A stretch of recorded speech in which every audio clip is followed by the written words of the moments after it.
perspective. So I'm very excited to have all of you here tonight.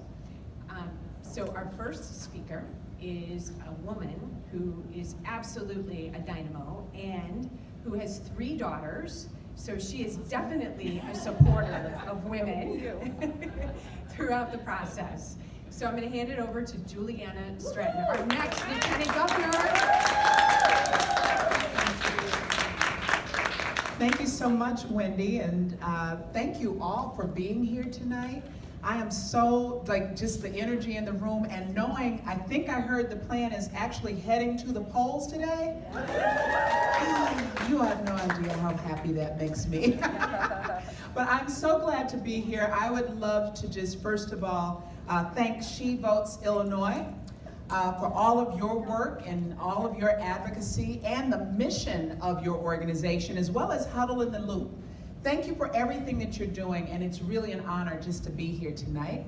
And I know you'll hear from a couple of other statewide candidates tonight, but I always do have to give a shout out first to Susana Mendoza, who's our Illinois controller, and to the one who absolutely must be, I mean, all of these women in this room know how important the Attorney General is in our state, Kwame Raoul, you're going to hear from shortly. So I am Juliana Stratton. I'm thrilled to be on the ticket running for Lieutenant Governor with J.B. Pritzker.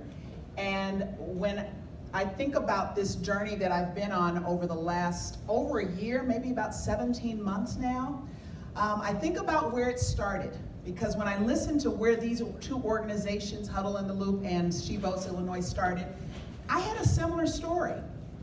Maybe a little different, but the same concept of what happens when you realize you are not getting the representation that you deserve, and making the decision to not sit on the sidelines and to get involved. For me, it was back in 2015 when I was watching a story about my state representative at the time who had joined up with Governor Rauner to first of all cut child care assistance for low-income families who needed child care assistance to be able to go to school or go to work. And because of those cuts, many parents had to drop out of school or quit their jobs. And my state representative also joined back in 2015 with this governor to cut home health care for seniors, which meant that seniors who wanted to be in their own homes to receive health care, now many of them were being forced into a nursing home. Now, at the time, I was caring for my mom, who had Alzheimer's. I was her primary caregiver. So the thought of a state representative and a governor who would make cuts that would harm some of the most vulnerable people in our state was completely unacceptable to me. And like so many others, so many women that we see in our country right now, stepping up to say, I'm not going to just sit here, I'm going to get engaged. Everybody's not going to run for office, that was my choice. But I'm not going to sit on the sidelines. I'm going to knock on doors. I'm going to make phone calls. I'm going to speak out about the issues that matter to me. I'm going to make sure that my voice is heard. And I am going to make sure that I vote. That's what's happening all over our state. It's happening all over our country. And it has been exciting all around the state of Illinois. Because we are walking into spaces where people are gathering and getting engaged maybe for the very first time. People who thought, you know what, politics, that's not for me. I don't know all the issues. And what has happened is people now say, I don't care. This is what I do know, that we have a governor who doesn't represent my interests as a woman. That we have a governor who has waffled on our reproductive choice. That we have a governor who vetoed a bill to make sure that there was pay equity.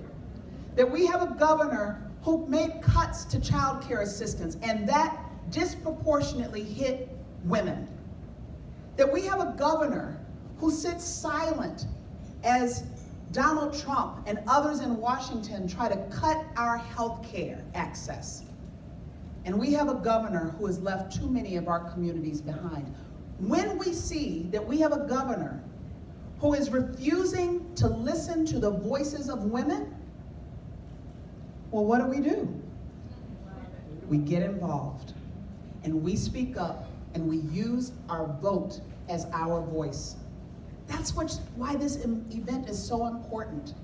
It's awesome to have some amazing wine and cheese and to network, but do you know there's nothing more powerful? As I think about my legacy, there's nothing more powerful than to know that people died for the right to vote, people fought for the right to vote, that there were women who marched for the right to vote, that there were people of color, my ancestors, who fought and died for the right to vote, and here we are, and we can walk out today out of this event and head straight to the polls and do what so many who came before us were never allowed to do. That's an honor. And so JB and I travel the state, and here's what we know. When it comes to solving the challenges of our state, it requires all of us. It will never be just about who's in the governor's office or lieutenant governor's office or even the General Assembly. If we're going to move our state forward and make sure the voices of women are at the forefront, it will require all of us. All of us. The wisdom is found in rooms just like this. The wisdom is found in rooms like this. Our role is to listen and to lift up your voices. So JB and I are going to fight for health care, including reproductive health care, because I, as a woman, don't need legislators to decide what to do with my own body. That's what I believe. JB believes that women deserve equal pay for equal work and will support those efforts legislatively.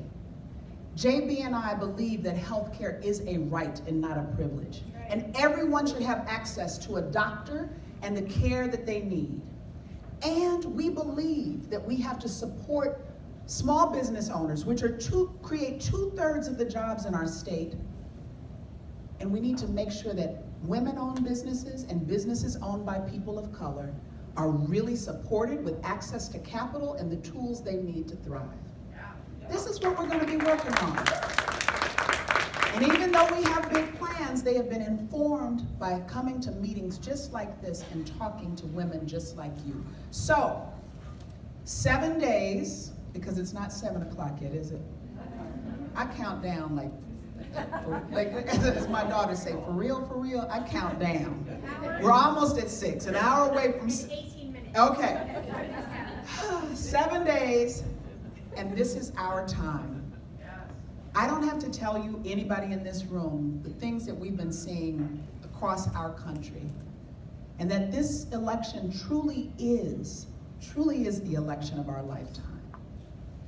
And I tell you, when I think about this election, as important as it is to beat Bruce Rauner, that's what our goal is, and we want to see Democrats elected up and down the ticket, and we want to see candidates that support women elected up and down the ticket.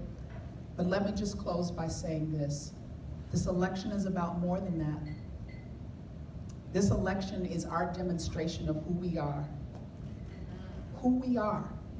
and what we value, and the things that we will fight for. This election is our opportunity to say, this is who we are, and this is what we care about, and there's something important that we care about. Do you know what we care about? We care about people. We care about each other. And we care about making sure that when it comes to women, that there is access to opportunity at every level. That's who we are, and that's what this election is about. And if we do what we need to do over these next 7 days, and if you do what you need to do right after, for those of you who have not voted yet, if you head to the polls, then I'm confident that on November 7th, we'll wake up knowing we did everything possible to make sure we can begin the real work of turning this state around. And when we do it, we will do it together. Thank you so much.